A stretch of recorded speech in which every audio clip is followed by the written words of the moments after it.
Thank you so much, Daniel Huerter, for coming on Wellness Your Way. I'm very excited to have you here. Thanks so much for having me, Megan. I'm very excited to be here. Yeah, well, you have a really interesting background, and I've read the formal part of your bio for our audience, but can you just tell us a little bit in your words about who you are? Yeah, that's always an interesting question. I try not to get like too deep or too hippie with that question right away, but who I am, I feel like a spiritual being having a human experience and trying to do this thing the right way. Currently, I'm serving as CEO of a company called Pure Spectrum CBD. I'm a guy from Kansas that lived in the mountains for a while. I'm living back in Kansas City now and trying, with my company at least, trying to help 1 million people feel better naturally and find ways where they can naturally feel better. So that's a little bit about who I am and what I'm up to right now. But yeah, just getting started, it feels like. Amazing. Well, just getting started and already making tons of progress on your way to helping those million people. I would love to know what initially got you interested in CBD.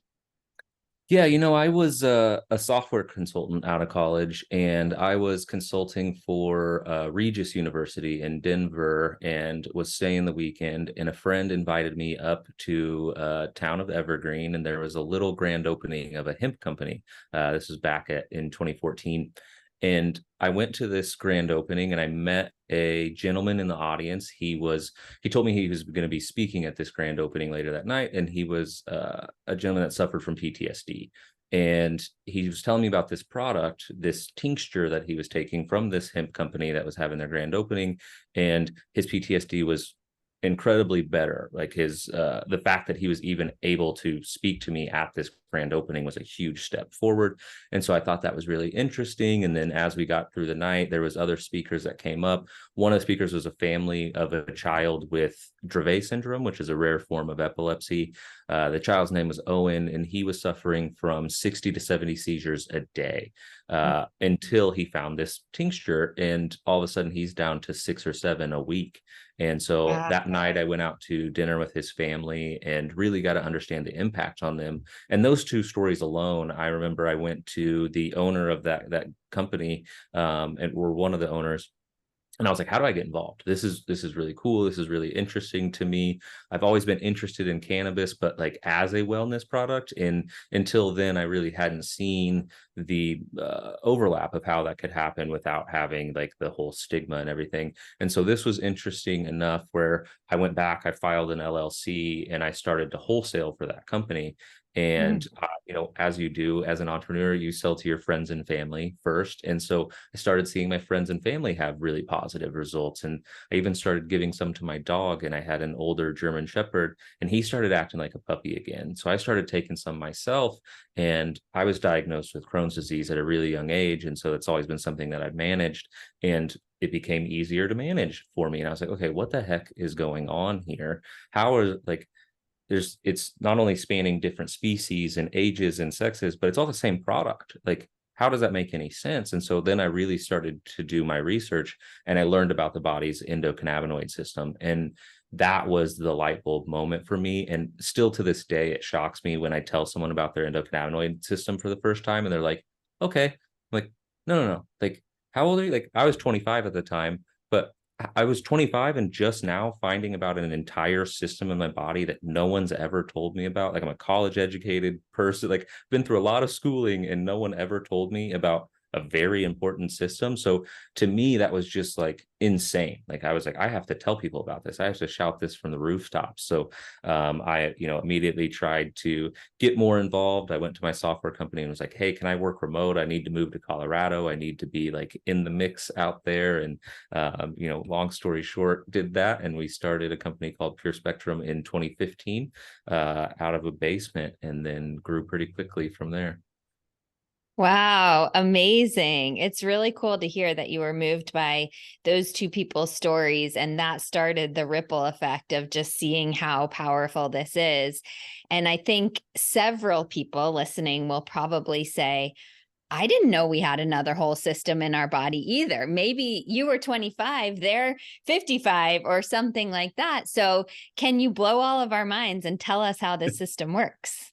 Yeah, the first part of the system was discovered in 1988. The whole system was discovered in 1990. And so, we've had almost 30, 40 years to start teaching it to doctors. And I only think the reason that they don't is because they named it the endocannabinoid system. The canna in that name probably scares away a lot of the medical community. They probably don't take it as seriously as they should. So if I could go back in time and rename it, I would rename it something like the Master Homeostatic Regulatory System, because that would at least give you a clue to what it does. And that is its purpose. Its purpose in the body is homeostasis. And so it controls and talks to all of the other systems. And so a lot of times in your body, if something is out of homeostasis, which just means it's out of balance, that can manifest itself in a lot of different ways in the human form. And so, that can be added anxiety, that can be pain flare-ups, that can be stomach issues. It's really uniquely individual to the person, but I look at it, that endocannabinoid system, in a easy to understand way. It's kind of like the conductor of the orchestra, right? And so let's say your respiratory system is the brass section, and if the brass section's playing too loud or playing out of timing, the conductor is going to try to bring that back in balance and bring your body back into harmony. So it controls all kinds of things. It's really crazy when you look into it, all of the things that it governs, from metabolism and pain response and sleep and your circadian rhythm, are all kind of baked into this endocannabinoid system. And like I said, it was discovered in 1990. And the reason they named it the endocannabinoid system was because they used cannabis to find it. And so they were studying the effects of THC and cannabis on the body, and they saw this whole system of receptors light up, and they were like, well, what's that? At the time, they theorized that we probably made our own cannabinoids. And so a cannabinoid, again, is a crazy long name that they shouldn't have given it, but they did. And a cannabinoid is THC or CBD. It's a molecule that can be found in a plant or in the body. So a phytocannabinoid comes from a plant, and that's going to be CBD, THC, any of those ones that you've heard about in cannabis. And endocannabinoid is actually ones that we make internally. And it was really interesting to me to find out that breast milk, mother's breast milk, so if you were breastfed, contains endocannabinoids. So like your very first meal in this world, you get endocannabinoids to start stimulating and working that system, which gives me a pretty good clue that this is a very important system, right? And I wish they taught it in more medical schools. I've done the research, and this was a couple of years ago, but at the time, we weren't even teaching about the endocannabinoid system in more than 10% of medical schools across the United States. Oh. And of that 10%, it was like a chapter in a textbook, where it should be, an entire discipline. And so we still have a long way to go. We have a ton to figure out. We're just now learning too that there might be an endocannabinoid biome as well. So like, just like you think about gut health and like a whole biome and the balance of that, we're starting to see the picture of that more clearly. And so there's a endocannabinoid system and a biome, and it's all tied into gut health. And so it's an exciting field to be in for me, because we're not going to figure it all out in the next 40 years. So I know I can make it my life's work, and we'll constantly be learning and being able to help people better and better. So I'm excited about that. That's amazing. I love a lifelong learner. So you're in good company here. Well, first of all, I didn't know that there was an endocannabinoid biome or endocannabinobiome. I don't know where you cut off that word, but that's news to me. So I'm very excited also to follow with the research. And I want to reiterate what you said, just to make sure the audience understands.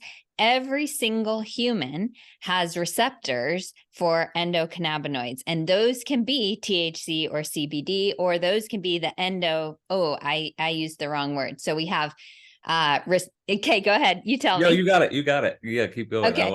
You got it. I caught myself in the middle. So we have receptors that can attach to, or that can welcome in THC, CBD, or endocannabinoids, which are the ones that our body produces. So I know I'm stumbling a little bit. Tell me. No, you did great. You did great. Make it smoother. Yeah. So when I think about cannabinoids, I think of three different types. So Okay. like you said, there's phytocannabinoids, which comes from a plant. Cannabis Yep. isn't the only plant that produces cannabinoids. Actually, cannabinoids have been found in echinacea. Cannabinoids have been found Hmm. in black pepper. There's other, again, they named them cannabinoids because that's where they found them. They found them in cannabis, but they exist in other plants in nature. So a phytocannabinoid, just phyto means taken from a plant. Yep. Endocannabinoid means it's endogenous to our system. We create that. We create endocannabinoids through the breakdown of omega-3, 6, and 9 fatty acids. And we can stimulate the growth of endocannabinoids by working out. We used to think that the runner's high was due to endorphins, but now we know that it's actually due to producing our own endocannabinoid levels and raising that level to a point of bliss, known as the runner's high. So endocannabinoids, and then the third type of cannabinoids are a more recent type, synthetic. And so there are, companies out there and labs out there that have discovered how to create cannabinoids in a lab. And so those are synthetic cannabinoids. I'm not a huge fan of that just because I'm a huge fan of natural. And I think Yeah. that, the nature has probably all the answers and the keys, and we probably went too far the other way with pharmaceuticals and synthetic things. And so now I think we're starting to swing that pendulum back and look back into nature and see where we might have missed the mark in a few ways. But adding in, I saw that you were wearing a Whoop as well, adding in Yeah. technology where we can actually see, that difference. So those are the three different types of cannabinoids, and then they work on the body's endocannabinoid system. So it's I think understanding the endocannabinoid system is really important, whether or not you have an interest in taking CBD or supplementing with phytocannabinoids at all, because there's other ways of balancing this system. Some of the research, and I saw that you're a nutritionist, some of the current research is showing that adhering to a Mediterranean diet for only 3 to 5 days can balance your endocannabinoid system, which is Wow.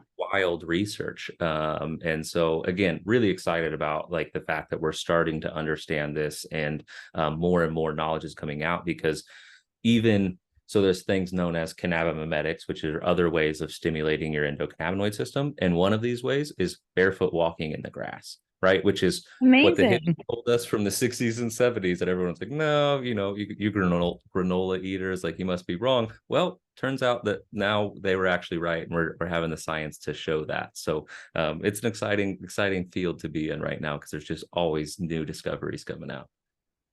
That's really amazing. And I think understanding the science of what you're saying is part of the reason why I've always been really interested in and an active consumer of CBD myself. I think a lot of people are surprised to hear me say that, because I'm very much like, more of the let's do this with food, let's do this with lifestyle, things like this. And personally, I'm not over here, popping CBD 29 times a day or something like that.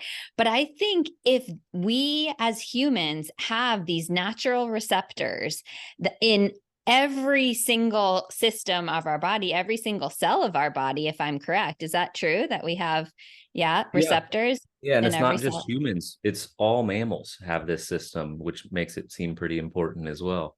Yeah, absolutely.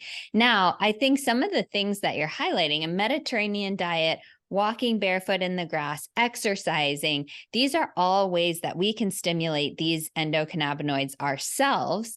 And as I'm reflecting on those three things that you've mentioned, those are all things we are as a society going very far away from.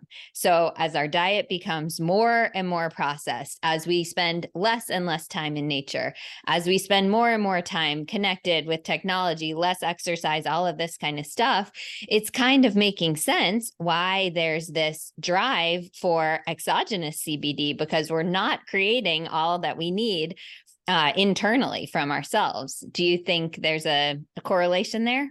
Oh, I think there's absolutely a correlation there. And I think, a lot of people think about CBD, and I think it's gotten a bad rap because it rose to, prominence so quickly. And I think if you didn't know what CBD was, but you saw CBD sold here sign attached to some seedy little vape shop Yeah. or head shop or whatever, you probably looked at that and said, like, I don't know what CBD is, but if it's sold there, nothing that's sold there is for me, right? Yeah. And so I think it's a victim of its own success in a way. And the two main reasons I take it personally are the science is pretty clear that we know CBD is a neuroprotectant. And so why we got started with athletes back in the day was because we knew that. And our government actually had a patent claiming that back in 1998.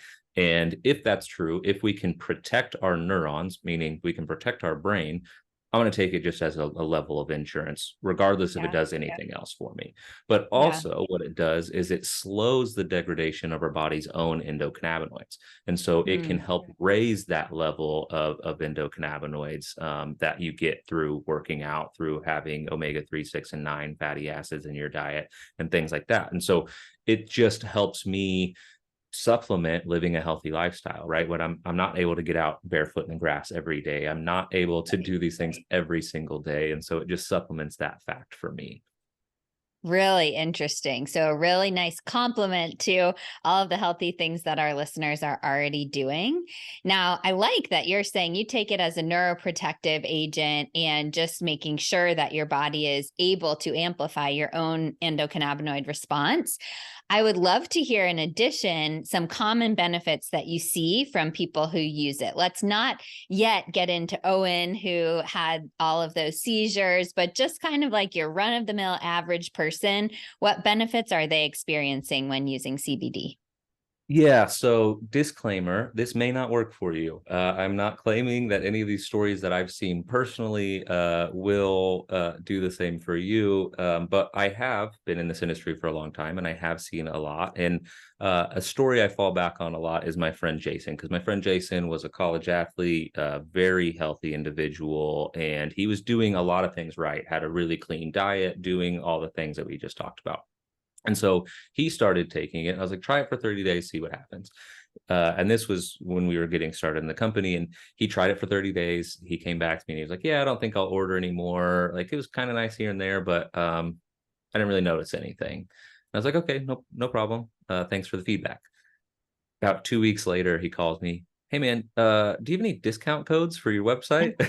I was like, well, what happened, Jason? He was like, man, I didn't realize the subtle changes that happened over the 30 days. I didn't realize that I was sleeping better until I started sleeping like crap again. I didn't realize that I had less social anxiety until it started to come back. I didn't realize that I had these little aches and pains until those started to come back. And so it is very subtle, and it does require some consistency over time. I've seen people realize zero benefit for the first 30 days, and on day 35 enormous benefit. And so there seems to be a cumulative effect in taking it day in and day out and letting that kind of build up in your system, because everyone's unique. And there's a doctor out there, Dr. Ethan Russo, that actually has theorized endocannabinoid deficiency syndrome. And he says that being deficient in our endocannabinoid system and not having the proper building blocks in there is why we're seeing a lot of the rise in other things, ADHD, autism, things like that.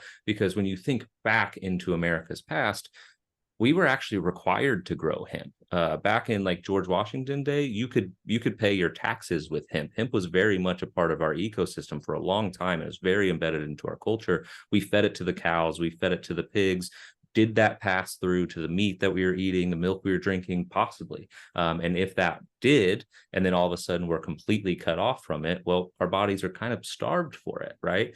And Yeah. so it can, again, manifest itself in all kinds of different ways. And a lot of times we've been ahead of the science. So another story that I've shared in the past is one that was very impactful for me. And it's what still gets me excited to continue what I do day in and day out. We had a family call us with a 9-year-old nonverbal autistic child. And they had started giving this child some of our product. And in 2 weeks, they called me and they were bawling, like hysterical. I thought something was wrong at first. It was so emotional, and I was like, what's going on? How can I help? And they're like, Dan, we just heard our child's voice for the first time. Not only did we hear our child's voice, he was singing his favorite children's song from his favorite show that he watches. So they didn't know that he was even retaining that information. And then he was like, and then that night he hugged his sister, and he did not like to be touched, did not like to be physical. Oh, And I was like, that's incredible. And they're like, did you know your product could do this? And I was like, no, I had no idea. And really didn't understand why that was at the time. A year later, a study came out of Stanford, I believe it was Stanford, where they did a study, and children with autism spectrum disorder, or on the spectrum, have a lower amount of endocannabinoids than their peers. So all of a sudden it made sense to me of like, oh, that's why that story happened.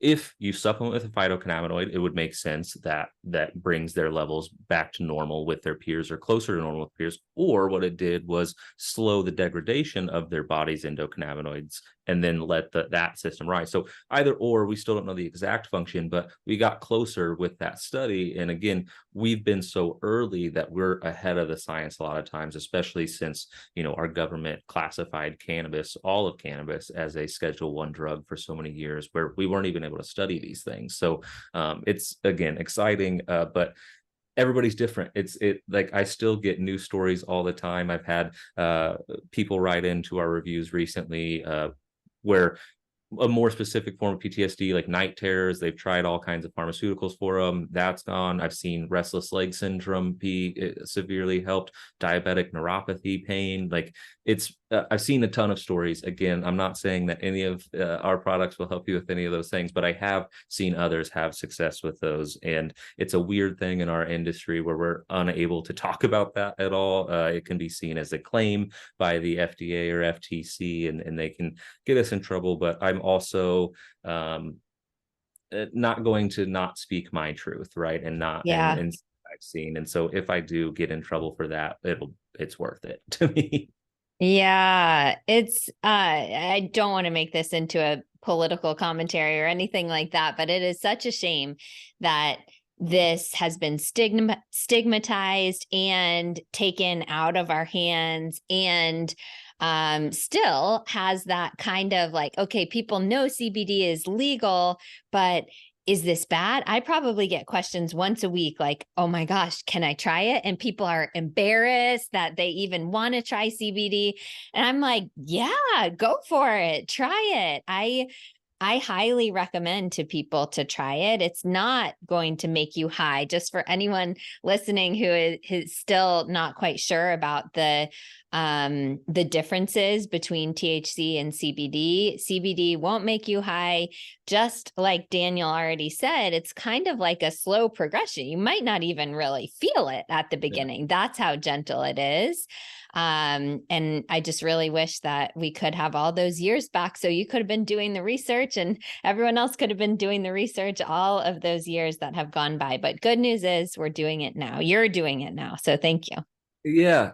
I think, a way that is easily understood by most listeners is most Americans understand if their kid comes home sick or someone comes home sick, what's one of the first things they do? They reach for an emergency pack, they eat an orange, because they have an understanding of their body's immune system. And they know that if they supplement with vitamin C, they can help strengthen their immune system, which might be able to fight off that sickness. That's a pretty common understanding. Most people, I think, would be like, yep, I totally understand that.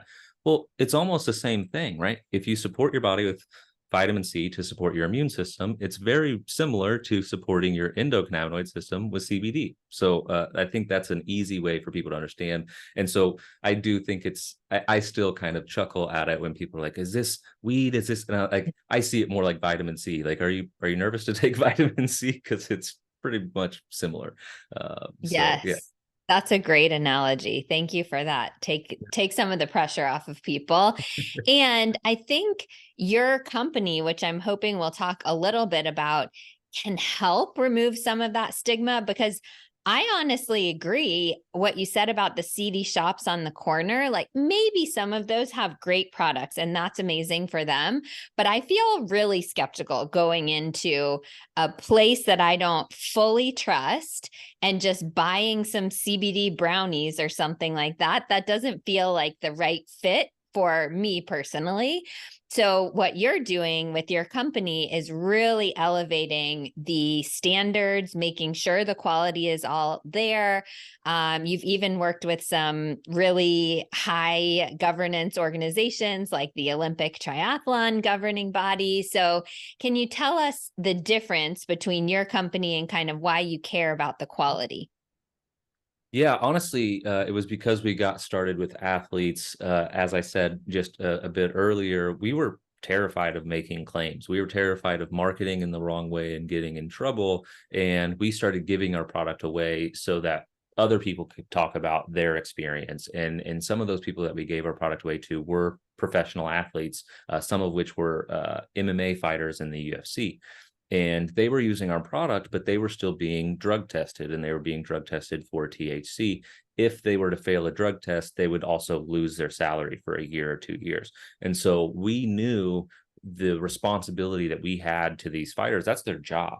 And if they lose money, they're unable to provide for their family. It was very, very serious. And so we implemented a system where we tested the hemp as it came out of the ground. We tested the extract after we extracted it. We tested the product before we bottled it. And after we bottled it, we had kind of a 5-step procedure. We've streamlined that since, but we were very careful with how we did things. And we saw ourselves as kind of one of the first of doing, full seed to sale or soil to oil tracking and testing. And one of the first to really put those test results up on our website for the whole world to see. So every single one of our products has an up-to-date test result on it. You can see exactly what's in there, maybe more importantly, what's not in there.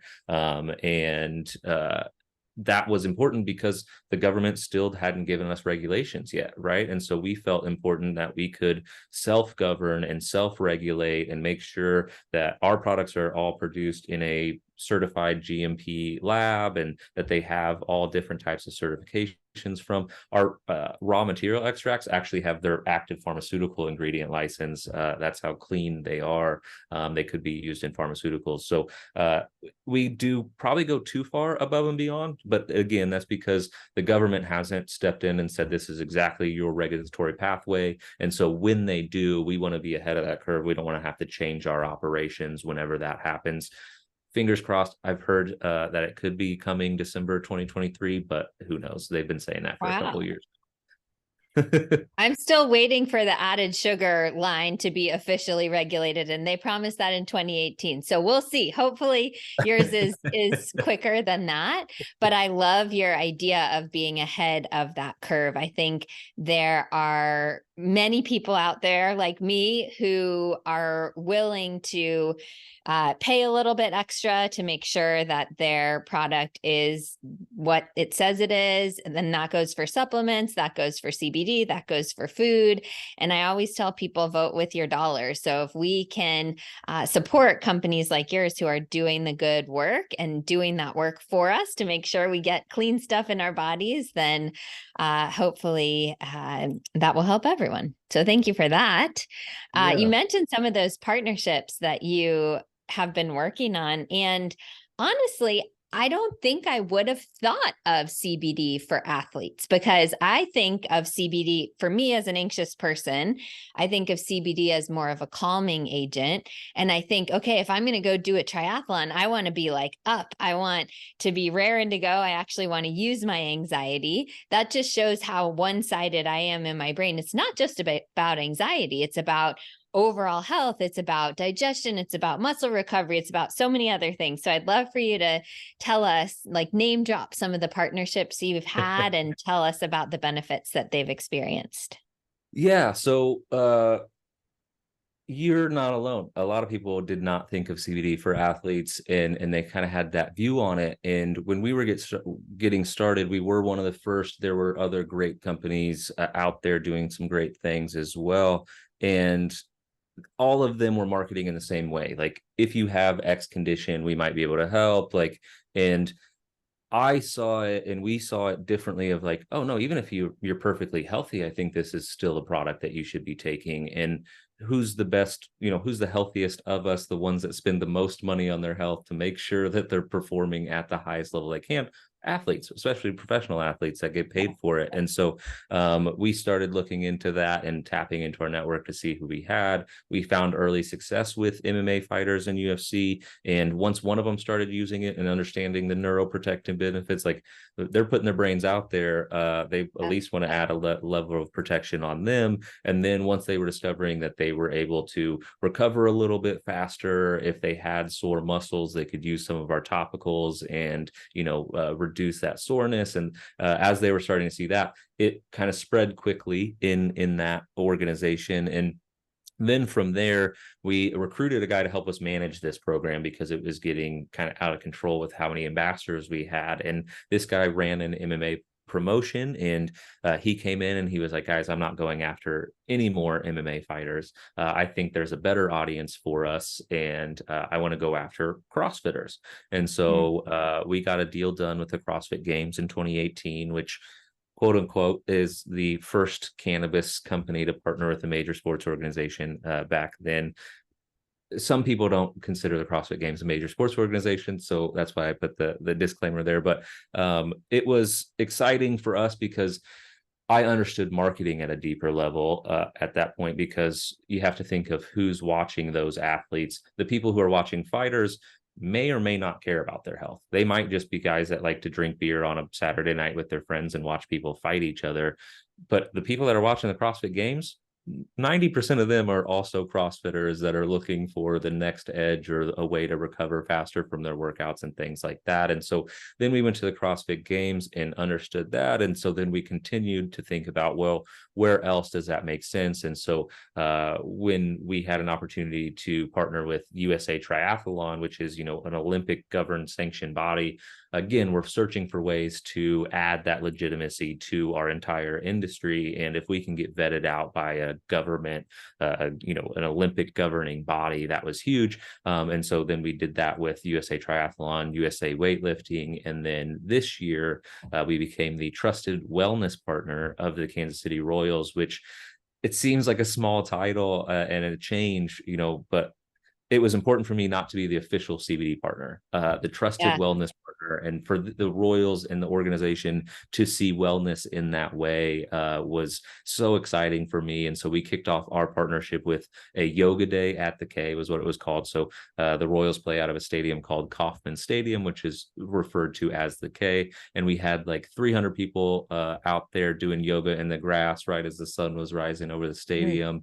We all got barefoot in the grass. We were doing some yoga, and it helped us tell that story of balance, right? The endocannabinoid system exists in you to bring you to balance. Yoga, in a lot of ways, is, studying in performing balance. And so it helped us tell that story. And we're really excited for the partnership because it's allowing us to get into the community, to continue to educate the community and also educate the athletes about why they might want to use it. And if they're maybe sleeping better, recovering faster, if they have less aches and pains, well, then they might be able to train harder and reach kind of their highest potential, which is almost every athlete's goal.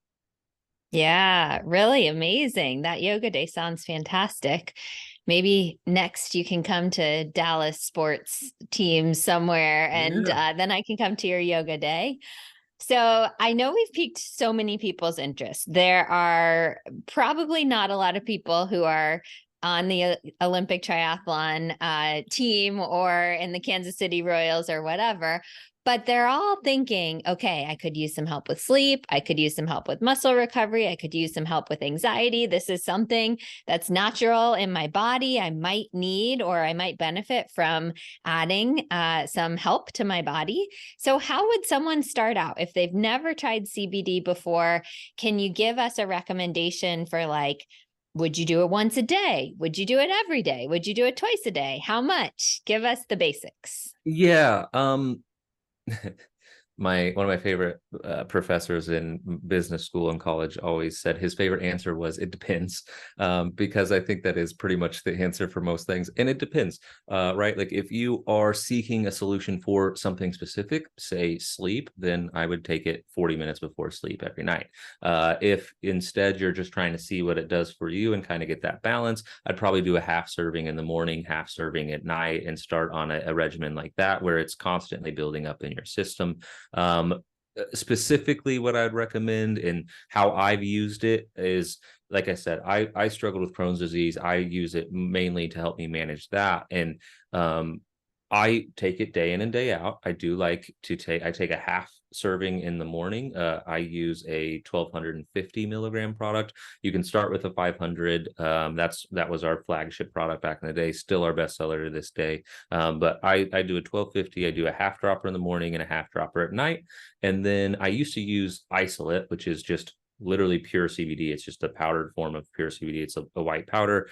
That's pretty foreign to people. It's kind of weird. It's hard to get an exact dose. And because of that, we have pressed isolate into a mint. And so it's literally just pressed isolate with a little natural mint flavoring. And that's exactly 15 milligrams of CBD. And I love that as like an ad hoc product, right? Like even with Crohn's, like I do good day in and day out, but I still do things where I'm dumb and I know that I shouldn't have a bunch of dairy at Thanksgiving, but I'm not going to ignore my grandma's cooking. So like I'll take it and then I'll eat a couple of mints after to help me out with it. Yes. My fiance is the same way. She uses our products to help her with her anxiety. She's been able to get off of Xanax and all pharmaceuticals, and she takes the tincture day in and day out, kind of like a daily supplement or a vitamin. When she takes the tincture, she lets it sit in her mouth for 60-ish seconds just to increase that bioavailability, and then there are days where anxiety is heightened, where you have like a meeting that you have to present for or whatever. And on those days, she also uses the mints kind of as needed for those moments where she needs a little bit brought into balance a little quicker. And so I think those two are amazing. And then again, with the answer, it depends. If you have muscle soreness or physical problems somewhere, you might prefer a topical, which is like a cream or a lotion that you can apply directly to the area that you're seeking relief. So there's all kinds of ways to get started. And even if you are one of that previous, if you're someone that like, yeah, I want to use a topical, I'd also encourage you to try taking a tincture every day, because it may be able to lower those inflammation levels that might be causing pain from the inside. And so I look at that kind of as an inside out approach, where you can attack it from the inside and the outside at the same time and probably see added benefit or added results there. Those are amazing tips. I will say my favorite is a tincture. Like you said, hold it in your mouth for a little while to absorb it. And I've also enjoyed the topical for muscle soreness and things like that. I have never heard of such a thing as the isolate ground up into a powder and put into mints. I think I've got to get my hands on some of that, because that sounds like a really great idea. But I bet you know what's coming next, the conversation on gummies. I truly don't know the answer to this. I have taken gummies, CBD gummies, and I'm like, oh, it's kind of a fun treat. But somewhere in me, I suspect that it's not really that great, because that's how I feel about a lot of vitamins and minerals that are put into gummies. I know you have a gummy product in your lineup, so give us the details. Are gummies legit? What's going on here? Yeah, I love this question. Thank you for asking it. Because I think it's something that does need to be talked about. This is going to sound weird as someone who sells gummies. I'm personally not a fan. I understand the demand, and I understand that some people want their vitamins that way. They want their things that way. And so I do think that it's probably a net positive, and you can do things to make it as a net positive as much. So keep all the ingredients as natural as possible, things like that. All that we do know about like the pharmacokinetics and the bioavailability of it is, we learned early on that CBD in an isolated form, so just the powder, has a quick spike effect, just like a pharmaceutical would. It's got a quick up and a quick down.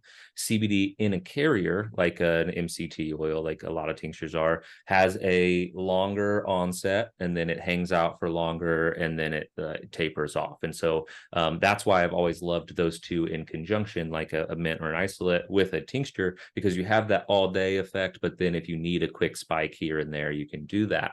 A gummy, I assume, is going to be somewhere in the middle. The sugar, I believe, would carry it faster, and you'd be able to see the effect faster, but it also might digest quicker and fall off quicker. And so I think it's going to be kind of a higher but shorter hill, if that makes sense, Okay. of Yeah. the two, like, the quick spike, the long hill, and then like a higher but shorter hill. I think that would be what a gummy would be.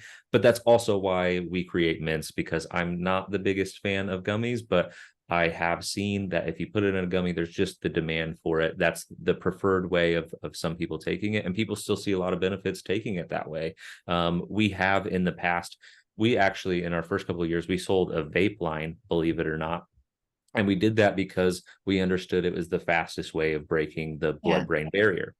Now, did the net positive outweigh the negative of heating something up in a metal cartridge to the point of vaporizing it?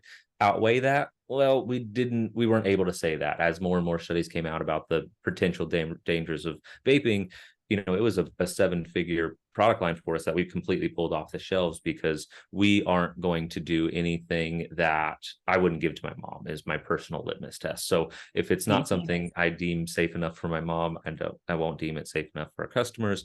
And the other thing there that I'll warn your listeners about is, you've probably, especially if you're in a state where cannabis isn't legalized yet, you've probably seen a lot of signs around town, like legal Delta 9 or legal Delta 8, these legal gummy ways of potentially getting high or getting buzzed.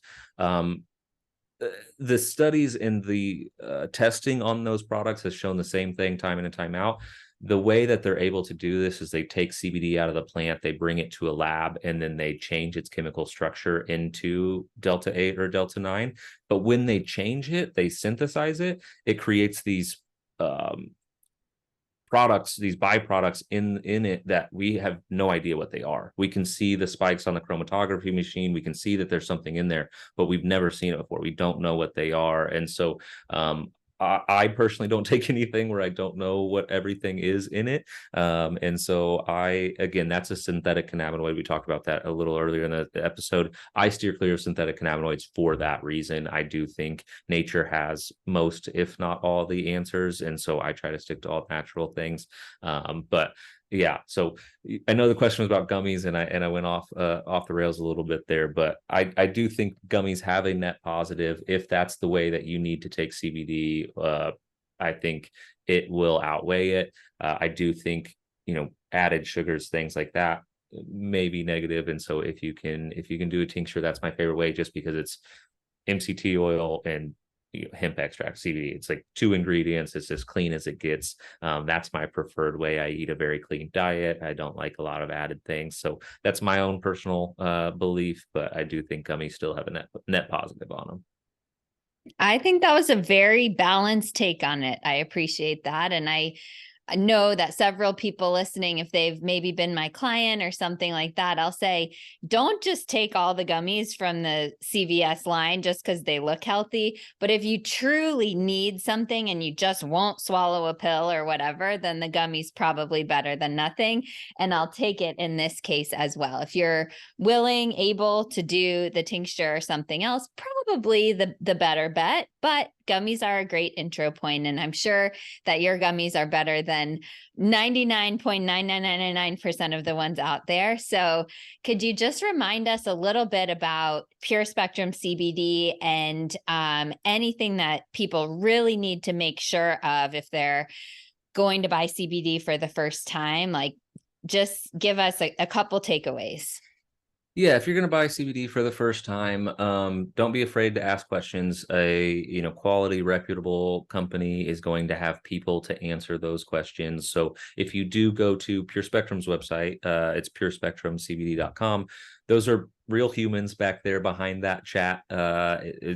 9 to 5 in Mountain Standard Time. You'll find a real human there. They're very compassionate individuals back there that are just looking to help you, just trying to help. And so if you have questions, if you have, things that you're seeking, I'd encourage you to call the company or chat the company. If they don't have real humans there, kind of your first red flag. There's a ton of good companies out there. Pure Spectrum's definitely not the only one. And so if they put their test results on on their site, that's a pretty big green flag, that they're being transparent. Definitely check the date of those test results. If it's 2 years ago, maybe it's not the best green flag. And so those are easy ways to tell. Another one that's big is if they're making a bunch of these unverified claims, if they're saying they can help with X, Y, or Z right on their website, and it's probably not a good company. In some cases, we've seen it's actually a scam company. If they're making all those claims, they'll, run a Facebook ads and say they can do X, Y, and Z and all these crazy claims, and then they'll take your credit card and charge it as many times as they can. And so I think with the rise of online shopping, people have gotten pretty smart of how you can tell like a good company from a bad. And so use all of that same information, but then add in, can you see test results? Are the test results up to date? Can you talk to an actual human pretty easily during regular working hours? If you can check those boxes, you're pretty good. You're pretty confident that that's a good company back there. And I think those would be the main ones. That's incredible. And we'll link to the Pure Spectrum CBD website in the show notes so anyone can check it out. And we may even be able to get a discount code in there. Is that true? You will. Yes, you will. Amazing. Great. I've loved being your guest today. And so I'm sure you have amazing listeners, and I'll set it up. We'll set it up so that it's like WYW, to keep it short, right? Wellness Your Way. Love it. And so Sounds people can perfect. and what we'll do, if you can let me know right when this episode's coming out for that week, I'll make it an increased discount, and then Love it. we'll lower it after that. I'll put it like probably 15% off normally, but the week that this comes out, for the listeners that listen to your podcast day in and day out, and they can't wait for the new episode, let's really hook up those listeners, and I'll increase it for that week, and make it even better. So we'll do that, and then I'll also send you a link you can put in the show notes for yourself. And if anybody has any questions, I also am pretty active on Instagram. It's my full name as a handle. I need to change it because it's at Daniel Blake Huerter. And then if you are someone that watches TikTok, I don't control that account, but there is a Dan the Hemp Man that I think it's at Dan the Hemp Man that puts out a ton of content. It's my same content. If you message that account, it's going to be my content guy and not me. If you message me through Instagram, you can get me directly if you have any questions directly for me. But yeah, that's how you can find us. That's how you can reach us. We also have a whole blog on our website. There's all kinds of education on there. We regularly update with new studies and new things coming out. And so our email list is a pretty good value add. I know everyone has way too many emails these days anyways. So if you are interested, you do want to learn, that's another great place to learn. Oh, that's amazing. I will link to your Instagram, your TikTok. I am also not on TikTok. I need the content person to get me on TikTok, but I know many of my listeners are. So we'll link to that. We'll link to the blog with educational resources. And I know that people will be very excited. So we'll put that discount code in the show notes as well. And I really appreciate all of your wisdom and insight, Dan. It's been a lot of fun to have you. Thanks for coming on today. Yeah, I've had a blast. Thanks so much for having me.